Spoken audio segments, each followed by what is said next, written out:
अस्सलाम वालेकुम नाजरीन, मैं हूं एहतशाम गिलानी और मैं आपको अपने इस चैनल उर्दू स्टैक में खुशामदीद कहता हूं और मैं उम्मीद करता हूं कि आप खैरियत से होंगे। आज मैं आपको अपनी इस वीडियो में बताऊंगा अपने शहर की गर्मी को आप कैसे कम कर सकते हैं। मेरे इस चैनल उर्दू स्टैक को सब्सक्राइब करने का शुक्रिया, और अगर आपने अब तक मेरे इस चैनल उर्दू स्टैक को सब्सक्राइब नहीं किया तो इसको अभी सब्सक्राइब करें और हमारी हर रोज़ नई और मालूमाती वीडियो हासिल करें।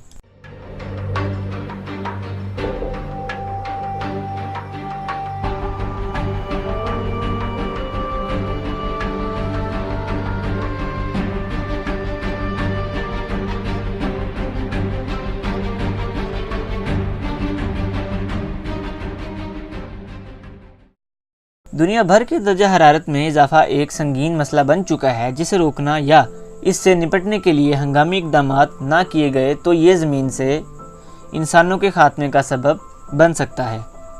माहिरीन का कहना है कि ग्लोबल वार्मिंग या दर्जा हरारत में इजाफा हमारे माशरती रवैयों से लेकर माशितों और बैनुल-अक़वामी ताल्लुकात तक को मुतासर करेगा। दर्जा हरारत बढ़ने के बायस पीने के पानी के ज़खायर में कमी वाक़या हो जाएगी, जिससे पीने का पानी कीमियाब और ज़राअत के लिए पानी ना होने के सबब कहत व खुश्क की साली का खदशा है। दूसरी जानिब बढ़ता हुआ दर्जा हरारत बर्फानी पहाड़ों यानी ग्लेशियर्स को पिघला देगा, जिससे इनका सारा पानी समुद्रों में आ जाएगा और यूं समुद्र की सतह बुलंद होकर करीबी साहिली इलाकों को तबाह करने का सबब बन जाएगी।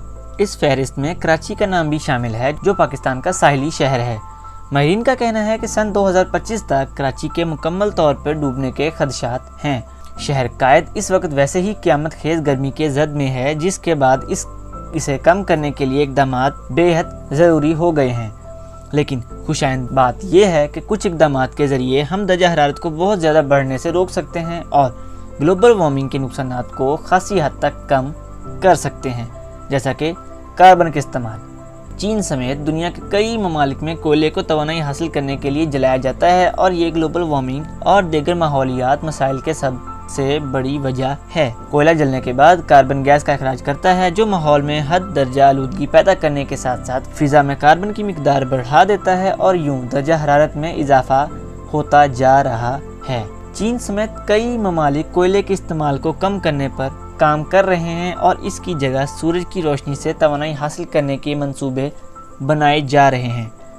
शमसी तवानाई महंगी तो ज़रूर है, मगर पायदार और माहौल दोस्त है। बरकी गाड़ियों का धुआं माहौल की आलूदगी और दर्जा हरारत में इजाफे का एक और बड़ा सबब है। तेज़ रफ्तार तरक्की और माशी खुशहाली ने सड़कों पर कारों की तादाद में बेतहाशा इजाफा कर दिया है। माहिरीन का कहना है कि इसके लिए पायदार रोड इंफ्रास्ट्रक्चर तश्कील दिया जाना ज़रूरी है। ज़ाती गाड़ियों का इस्तेमाल कम करने के इनकी जगह पब्लिक ट्रांसपोर्ट जैसे बसों, रेलगाड़ियों और साइकिलों को फ़रोग़ दिया जाए। ये धुआं और आलूदगी कम करने में खासी हद तक मददगार साबित होंगे। दूसरी जानिब माहिरीन का कहना है कि आने वाला वक्त बरकी गाड़ियों का है, जोड़ी चार्ज एबल होगी और इनमें पेट्रोल और गैस की ज़रूरत नहीं होगी।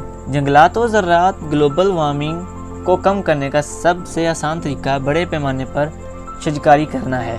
किसी इलाके के तौल व अर्ज में जंगलात लगाना इस इलाके के दर्जा हरारत को कम रखने और माहौल को साफ रखने में मददगार साबित होता है। अक़वाम मुत्तहिदा के ज़िली इदारा बराए खुराक व ज़राअत FAO का कहना है कि हर साल दुनिया भर में 1 करोड़ 80 लाख हेक्टेयर पर मुश्तमिल जंगलात काट दिए जाते हैं। आलमी खलाई इदारे नासा के मुताबिक अगर दरख्तों और जंगलात की कटाई इस तरीके से जारी रही तो हम सिर्फ अगली 1 सदी में ज़मीन पर तमाम जंगलात से महरूम हो जाएंगे। दूसरी जानिब ज़राअत ना सिर्फ माहौल को खुशगवार रखती हैं बल्कि किसी इलाके की ग़िज़ाई ज़रूरियात को भी पूरा करती हैं। माहिरीन अब शहरी ज़राअत पर ज़ोर दे रही है, जिसमें शहरों में इमारतों और घरों की छतों पर ज़राअत की जाएगी। इससे एक तरफ तो इमारत के दर्जा हरारत में कमी आएगी, जिससे इनकी तवानाई AC पंखे के अखराजात में कमी आएगी। दूसरी तरफ इंफरादी तौर पर इस इमारत के रिहायशी अपनी ग़िज़ाई ज़रूरियात के लिए खुद कफ़ील हो जाएंगे। तो नाज़रीन, ये थी मेरी आज की वीडियो। अगर आपको मेरी ये वीडियो पसंद आई है तो इसको लाइक करें, इस पर कमेंट करें और सब्सक्राइब करें। नाज़रीन, अब मैं आपसे इजाज़त चाहता हूँ। इंशाल्लाह नेक्स्ट वीडियो में मुलाकात होगी। तब तक के लिए अपना ख्याल रखिएगा। अल्लाह हाफिज़।